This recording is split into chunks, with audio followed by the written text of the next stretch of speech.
नमस्कार। 2024 इलेक्शन के बीच एक ऐसे शब्द है जिसका बहुत प्रचलन हुआ है, उसका नाम है डिक्टेटरशिप। पीएम मोदी एक डिक्टेटर है, ऐसा दावा है ऑलमोस्ट सभी ऑपोजिशन पार्टीज, कुछ बड़े न्यूज चैनल्स और इन्फ्लुएंसर्स का। Dictatorship चलছে। Modi is a dictator, a man worse than Hitler, Kumaraswamy told the supporters today. कैसे 400 पार का एजेंडा लेकर फेस फ्रीडम, जुडिशरी, ओपोजिशन का वॉइस को तक पे रख के मोदी जी ने डिक्टेटरशिप की ओर जा रहे हैं। क्यों 2024 में डिक्टेटरशिप को रोकने के लिए आखिरी मौका है और क्यों डेमोक्रेसी को बचाने के लिए 2024 का इलेक्शन आखिरी अवसर होगा। ये आखिरी चुनाव है। मोदी अगर फिर से आए तो नए चुनाव होंगे, नहीं करने देगा। यूट्यूबर से लेकर ओपोजिशन के बड़े बड़े नेता ने भी चेतावनी दिए हैं। हमारी देश घटती हुई डेमोक्रेसी और बढ़ती हुई तानाशाही का बहुत सारे एविडेंस आपको मिल जाएंगे, लेकिन हो सकता है ये बात झूठी हो, क्योंकि मोदी जी ने खुद को डिक्टेटरशिप रूप में नहीं देखते हैं। शायद उनका लक्ष्य और कुछ बड़ा है। डिक्टेटरशिप से बड़ा और डेमोक्रेसी के रेखा का अंदर एक ऐसा पावर है जिसको कोई सवाल ना कर सके, जिसको गिरा ना सके, जिसको कोई पूछ नहीं सके। एक ऐसा व्यक्ति जिसे चुना हुआ प्रधानमंत्री नहीं बल्कि ईश्वर से भेजा गया दूत, जिसे देश की कल्याण करने के लिए ईश्वर ने खुद भेजा है। मैं कन्विंस हो चुका हूं कि परमात्मा ने मुझे भेजा है। ये ऊर्जा बायोलॉजिकल शरीर से नहीं मिली है, ये ऊर्जा ईश्वर ने मुझसे कुछ काम लेना है। बट ये इंटरव्यू देते टाइम प्रधानमंत्री के मुंह से शायद गलती से निकल गया हो या फिर वो गलती से ये बोल दिए, और कुछ समय के बाद और दूसरे एक इंटरव्यू में प्रधानमंत्री मोदी जी ने ये बोल रहे हैं कि उनके पावर के पीछे वोटर का वोट नहीं है बल्कि कोई दैविक शक्ति है, कि शायद परमात्मा ने ही मुझे किसी काम के लिए भेजा है, किसी पर्पज के लिए भेजा है, और वो ही मुझसे ये पर्पज की पूर्ति के लिए दिशा भी देता है। तो शायद कोई दैवी शक्ति कहो, कोई ईश्वरीय शक्ति कहो, उसके बिना ये सब संभव नहीं है।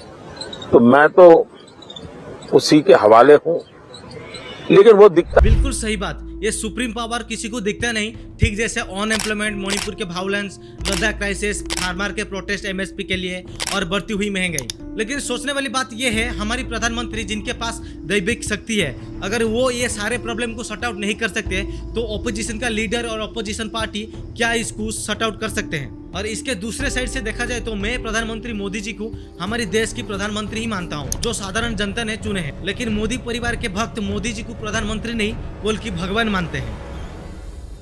और उनसे एक है संबित पात्रा, जिन्हें मीडिया से बाइट देते हुए ये बोल दिए कि भगवान जगन्नाथ मोदी जी के भक्त है।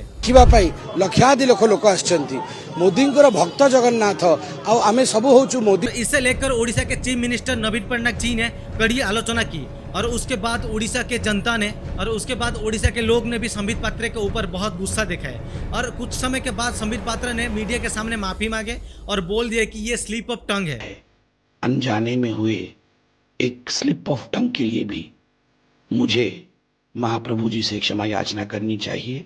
अनजाने में बाइट देते समय मैंने उसका उल्टा कह दिया कि मोदी जी के भक्त महाप्रभु। ये तो हमको नहीं पता ये स्लिप ऑफ टंग है या फिर सच्चा ही निकल गया था, ये तो आपको ही पता होगा। और इससे पहले 2019 में वही संबित पात्रा मोदी जी को सुप्रीम लीडर घोषित कर दिए थे, और उससे पहले 2017 में वही संबित पात्रा मोदी जी को देश का बाप भी घोषित कर दिए थे। Modi ji leader, each candidate who is contesting across India represents a miniature version of Modi.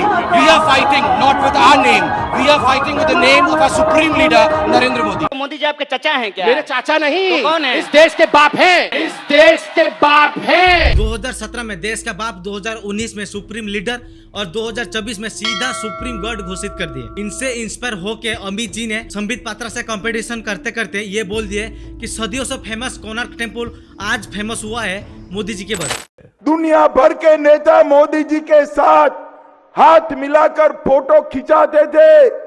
इसके पीछे तस्वीर कौन सी थी? हमारे कोणार्क के सूर्य मंदिर की तस्वीर के सामने मोदी जी ने हाथ खींचा। कोणार्क का सूर्य मंदिर आज दुनिया भर में।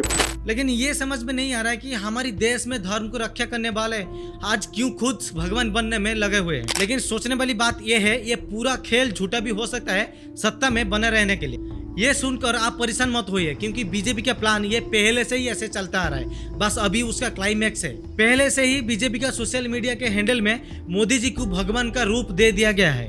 ये फोटो को देखिए जिसमें शेषनाग के सामने ही प्रधानमंत्री मोदी जी खड़ा है। ये फोटो कोई एक तपक नहीं है। और इससे भी बड़ा ये फोटो को देखिए जिसमें हमारे हिंदू धर्म का मजाक उड़ाया गया है। और इसी फोटो में राम जी से बड़ा हमारी प्रधानमंत्री मोदी जी हैं, जिसमें राम जी बहुत छोटे हैं और प्रधानमंत्री मोदी उनसे भी बहुत बड़ा है। और इसके बाद मोदी परिवार के भक्त ने मोदी जी का मंदिर भी बना दिया है।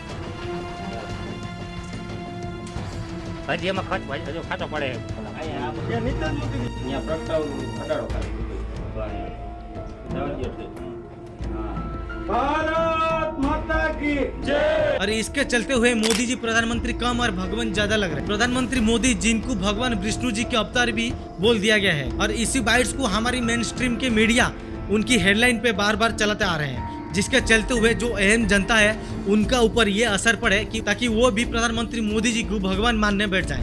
नरेंद्र मोदी जी एक अवतारी पुरुष है। वो इस देश के लिए जैसे एक अवतार होते हैं, वो हमारे लिए एक अवतार है। वो एक साधारण मनुष्य नहीं है। भगवान शिव मंगल के प्रतीक भी है और साथ साथ भगवान शिव का एक स्वरूप तांडवकारी भी है।